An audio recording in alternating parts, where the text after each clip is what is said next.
Well, hello, my friends, and welcome to episode 5 of the BobbyBiggerCast. My name is Bob Biggerstaff, and I'm the host of the BobbyBiggerCast. As always, brought to you by Silk City Hot Sauce. Go to silkcityhotsauce.com, enter code BIGS, and receive 15% off your order. With that out of the way, this is going to be kind of a different episode of the BBC. That's what we call it. The Bobby Bigger Cast, BBC, just like the Bobby Biggs Chipotle, BBC. That reminds me, nothing goes better on your meat than some BBC. So be sure and buy a bottle of BBC to put on your meat. All right, and with that out of the way, this is going to be this is going to start off as kind of a different podcast, seeing as I just watched some of the presidential debate between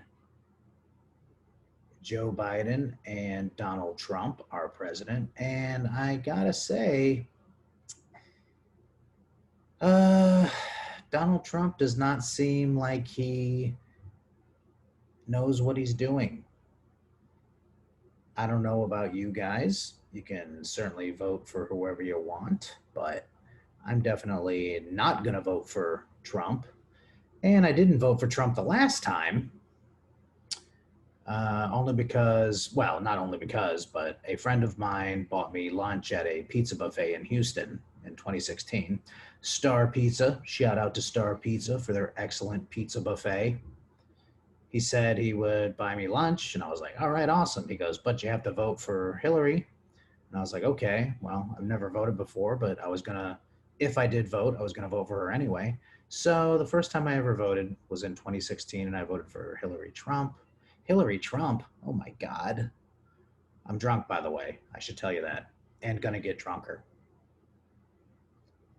I voted for Hillary Clinton because, or actually, not because of, but I voted because my friend took me to a pizza buffet. And I'm fat, and I like food. So it's a good combination.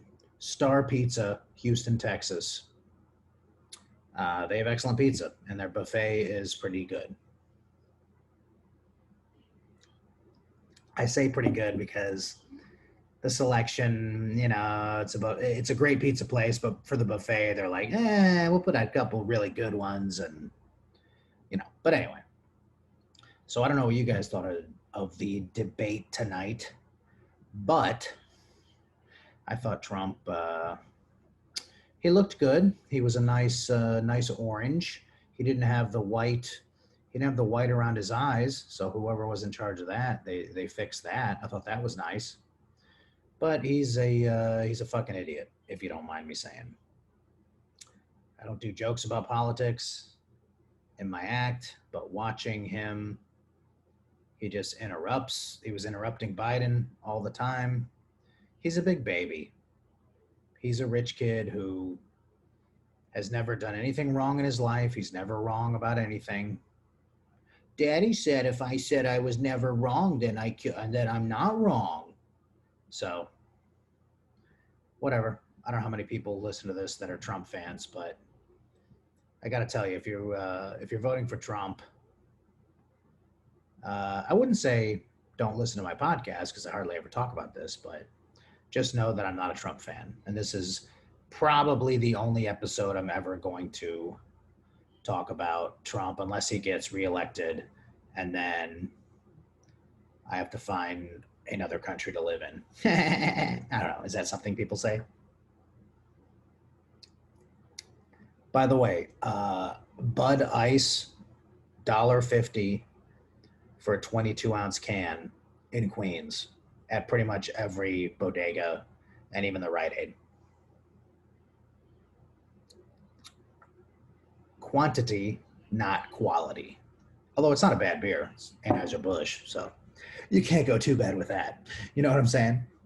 If you're watching the video, if you're watching this on YouTube, you can see behind me is Lola Davis wearing her Bob Biggerstaff sweater. Someone has said that I am like a narcissist.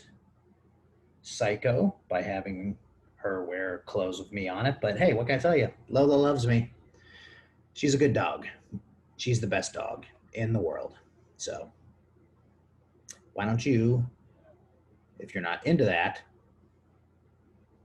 well, I mean, don't stop listening to me. I want you to listen to me. But Lola's the best. She's the cutest dog in the world. And I will soon be with her forever. Now that sounds like a psycho. I just watched the first episode of a 30 for 30 on ESPN about Oscar Pistorius. Remember that guy? Oscar Pistorius, the South African Paralympic track star who, oddly enough, ended up killing his girlfriend. But before that, remember, he was the world's most famous Paralympian, won a bunch of gold medals in the Paralympics, actually qualified, ran in the, I believe he ran in the Sydney Olympics. I don't know what city it was. I think he ran in 2008 or 2012, handicapped guy, no legs, had the blades on his legs, like from knees down. That's why he was called the Blade Runner. He bounced on those things.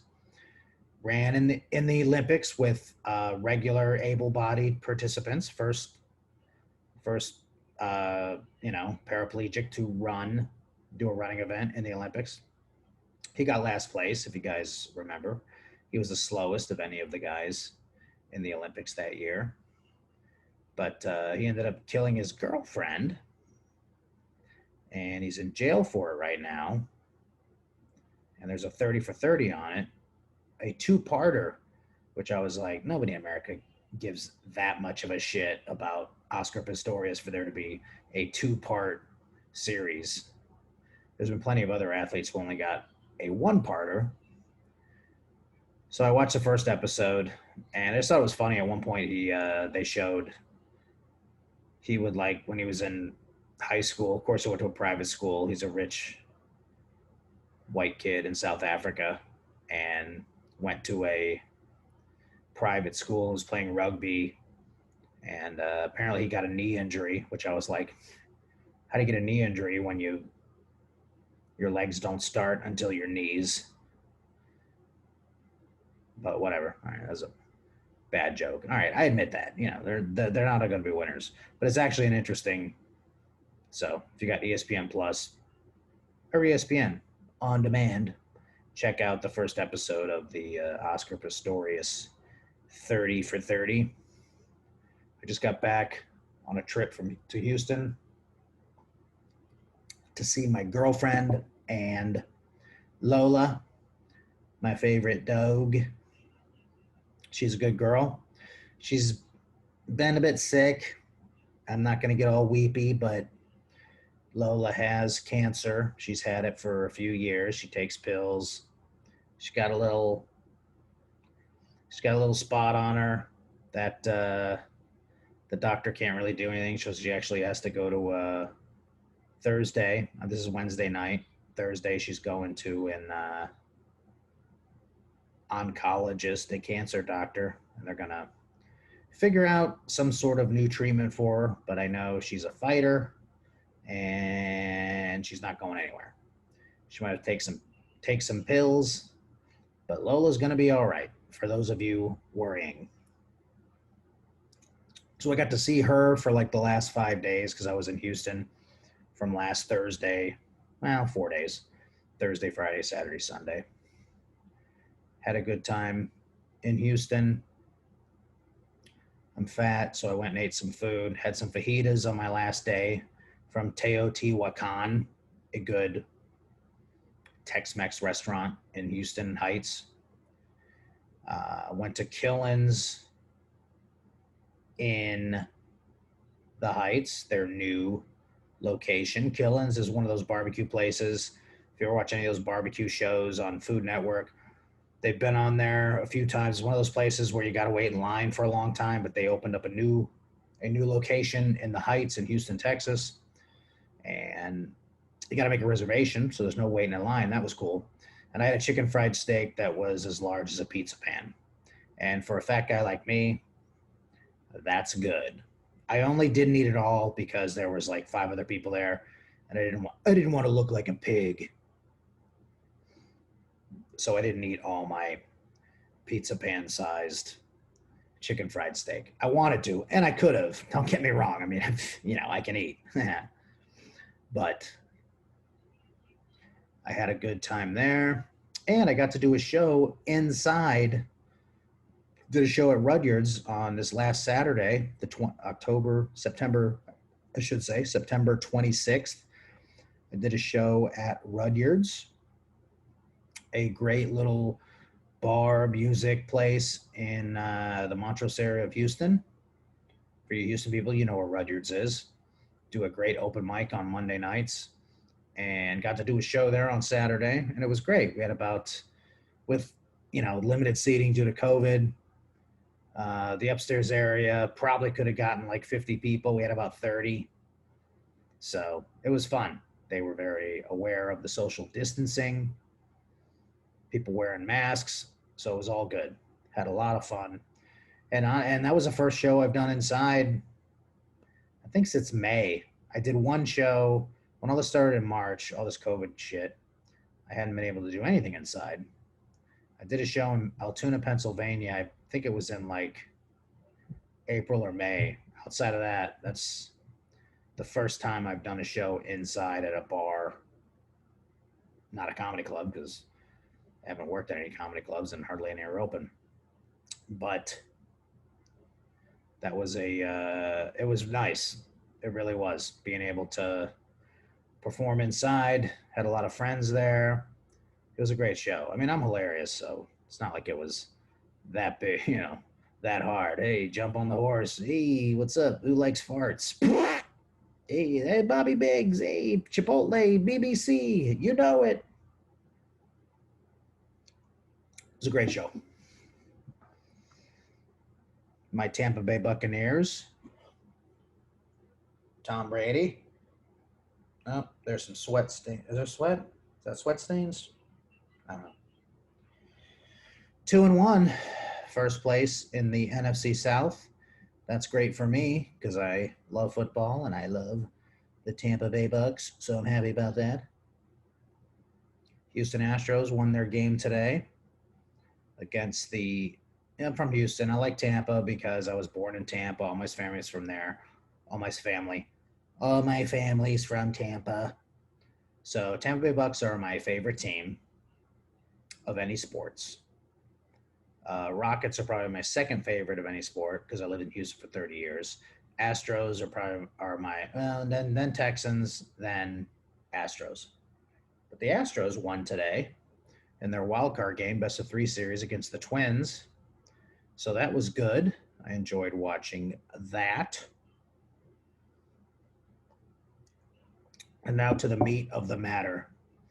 Yeah, meat. Like I said, if you got some meat and you want to put something on it, well, you need to put some BBC, some Bobby Biggs Chipotle on that meat. If you're cooking meat, what would you like to slather on it? You want to slather some BBC. That's right. Bobby Biggs Chipotle. Available at silkcityhotsauce.com. Autograph bottles available through me. Just send me a message here at the BobbyBiggerCast.com website or on Twitter at Bob_Biggerstuff, all that stuff. So that we can get you some BBC so that you'll never not have enough BBC. What I don't want, honestly, this is the one thing I don't want, is for people to not get enough BBC. You have to have BBC. Bobby Biggs Chipotle is something you need to have. We call it BBC. And you just want BBC in your mouth. Nothing is better than having BBC slathered all over your food, and then like you lick up the BBC and you're like, oh, I got BBC all over my face. Look at me. Oh my gosh, I got BBC all over me. BBC is, I dare to say BBC is jizzing on me. You could say it like that, because like when the BBC comes out of the bottle, you're like, oh my gosh, I got BBC all over my face. What am I gonna do? Well, you're gonna suck it up. You're like, I love BBC. Bobby Biggs Chipotle. I love that BBC. I can't get enough BBC. I mean, seriously. Sorry, I had to grab a bottle. But I mean, you're going to be like, oh, BBC. Oh, I love that. I got to get, I mean, I need BBC.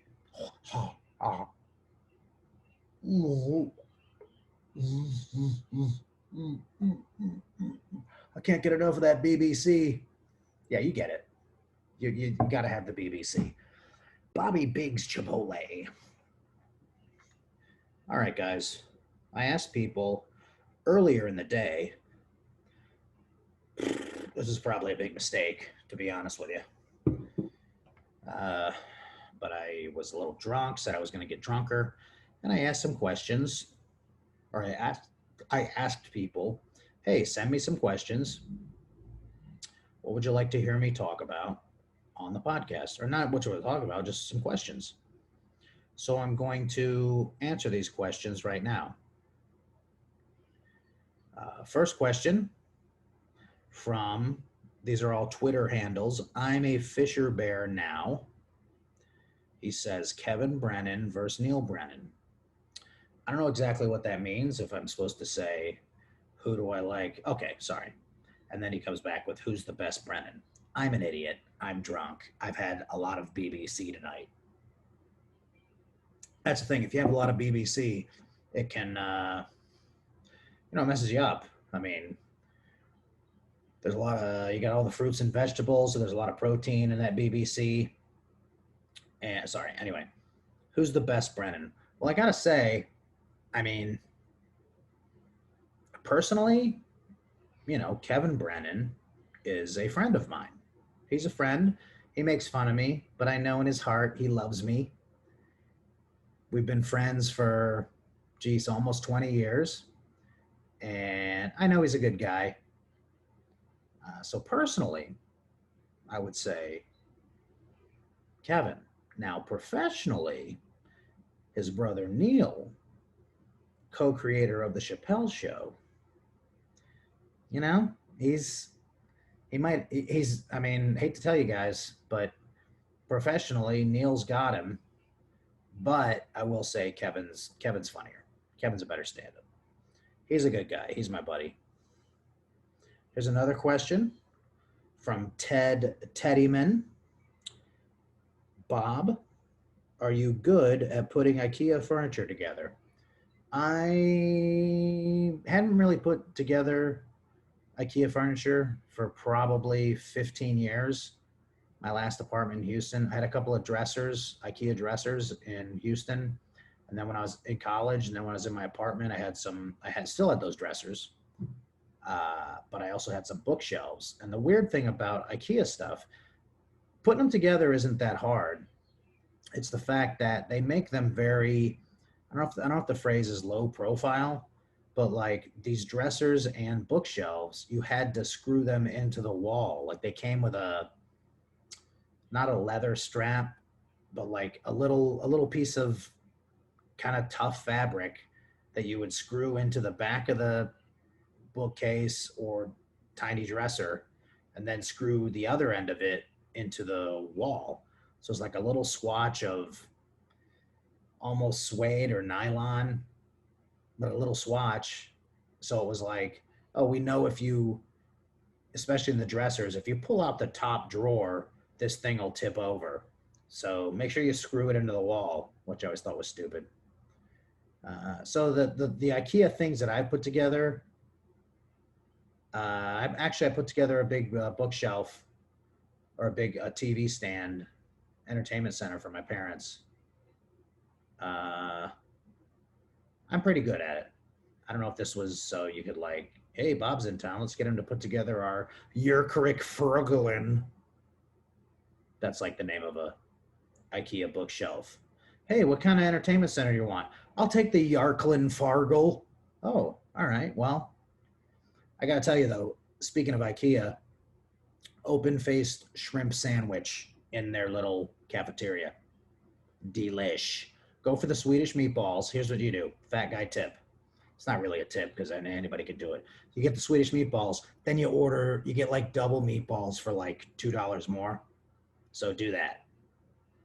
You get like 5 meatballs, and they're like, "Hey, you want more? You want more meatballs?" And you're like, "Yeah," and it's like $2 more. So the Swedish meatball plate and the, believe it or not, the open faced shrimp sandwich in the IKEA cafeteria is probably not open because of COVID. But when it opens back up, you get in that motherfucker and you get the Swedish meatball plate with lingonberry jelly and the open faced shrimp sandwich. It's got a little dill on it. Magnifique. It's good. Ted Teddyman also asked, what are your favorite 3 sex positions? Oh my God. Favorite 3 sex positions. I'm going to say number 1 is penis and vagina. As long as my penis is in a vagina, doesn't matter what position it is, I'm good. I mean, me personally, I head straight for the vagina. So, penis and mouth, that's good. I mean, my own personal preference, is a woman's mouth. I mean, things happen. You're hanging out with a buddy. Who knows what happens? You're mad. Hey, my wiener's in your mouth. Hey, buddy. Oh God, BBC. Wait, what? No. So, favorite positions: penis and vagina, penis and mouth, and then I'd say I like a good doggy style. Don't you dare reference Lola. Yeah, that's not what I mean. A little behind action, hitting it from behind. I'm down with that. Throwing their backside onto my junk. I like that. My girlfriend's not going to like this. So, 3 favorite positions: penis in vagina, penis in mouth, any position on either of those 2, and then doggy style. And wouldn't you know it, my girlfriend's texting me. So I'm going to tell her not to call me.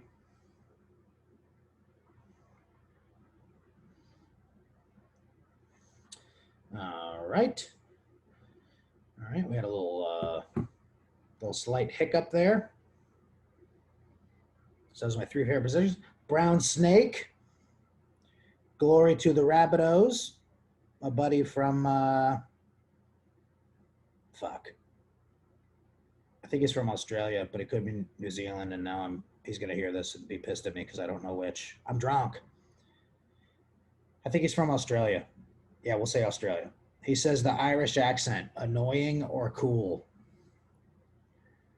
I mean, the Irish accent. Oh, my potato. My buddy Sean Rouse, his mom was from Australia, born there, moved to the States when she was like in her 20s. She's got a great Irish accent. I gotta say, I don't mind the Irish accent, is what I'm saying.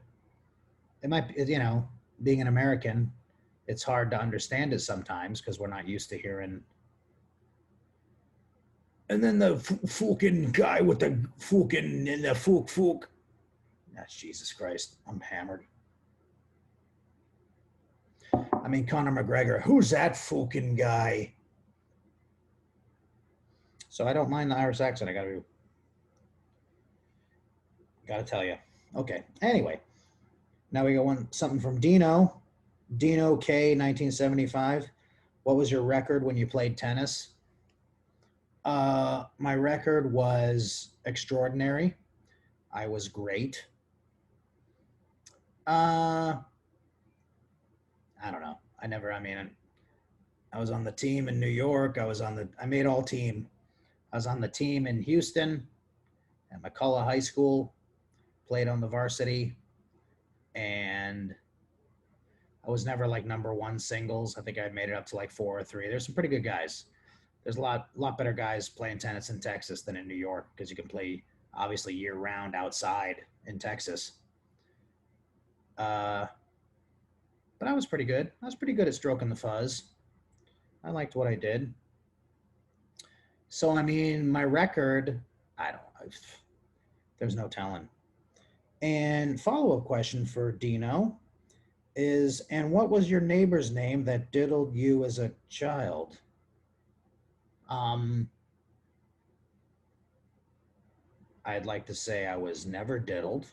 Well, not I would like to say. I will tell you I was never diddled as a child. I may have diddled myself, but that's fine. We're allowed to do what we want. Never touched by a neighbor.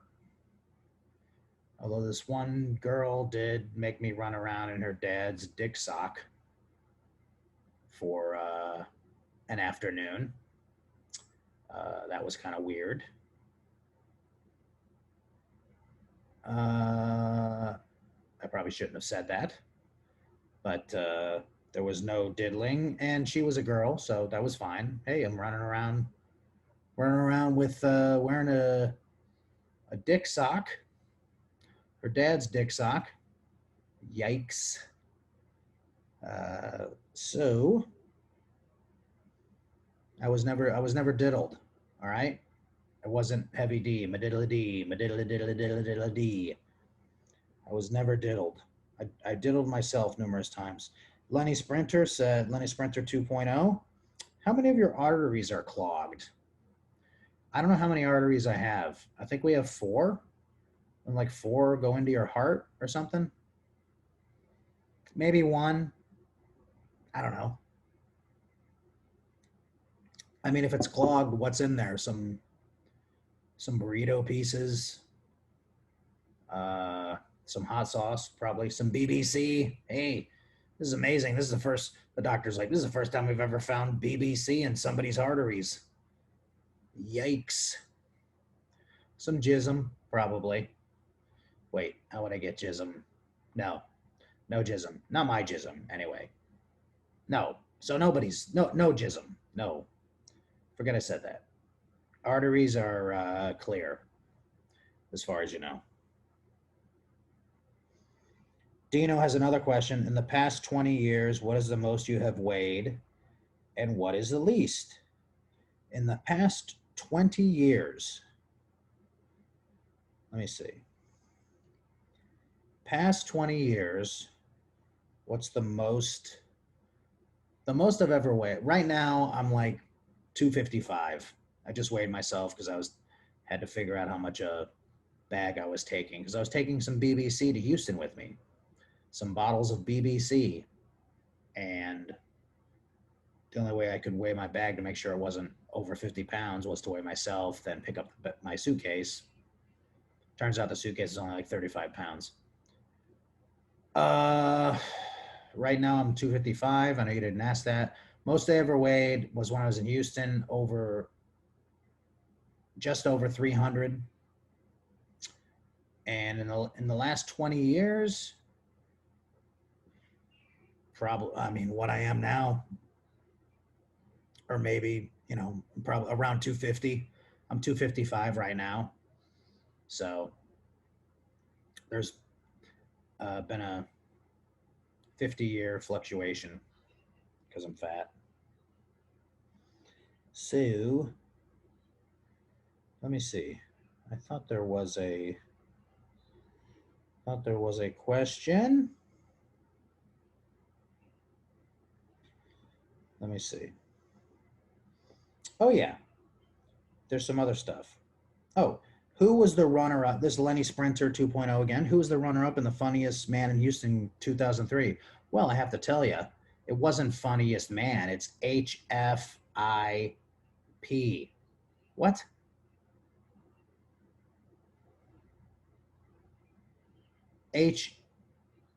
HFIP. What? Funniest per FPIH. Funniest Person in Houston contest.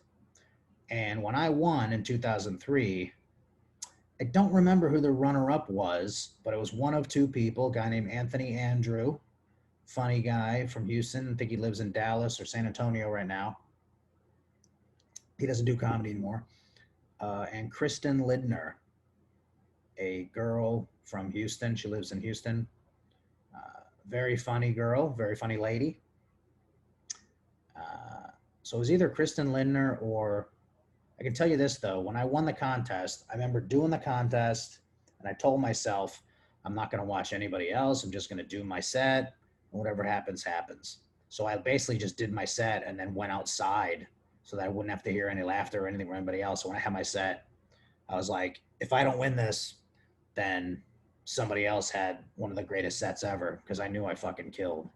So, and that started what's been known as Bob Biggerstaff in the world of comedy, 2003. Oh, and Dino again. Dino's got a lot of questions. Apparently, when you just search my name on Google, it comes up as musical artist. I don't know how to change that and then I saw that and I was like, well, that can't be right. So I just went on Safari and just typed in my name and it comes up as musical artist. Let me see. I don't know if you can see me right now, but I'm actually in Safari, typed it in. Yep, it says musical artist. I don't know why it says that, but it does say musical artist, so oh well. And let's see, this last question by Dino again. And did you really think you could pull off a mustache? Well, I hate to tell you, Dino, but if you're watching this video on YouTube, looks like I certainly can pull off a mustache. And, I gotta say, if you like Wilford Brimley, you'll love my mustache. Oh, if you like diabetes, you'll like his mustache. Touche. I know somebody's gonna say that. So I appreciate your questions, guys. Hey guys, I appreciate you listening to episode 5 of the BobbyBiggerCast. I'll be back in a few days with a special episode starring my favorite dog, Lola. So stick around, come back and watch that. Won't be very good on the audio version, but it'll be on video. So thanks a lot for listening. BobbyBiggerCast out.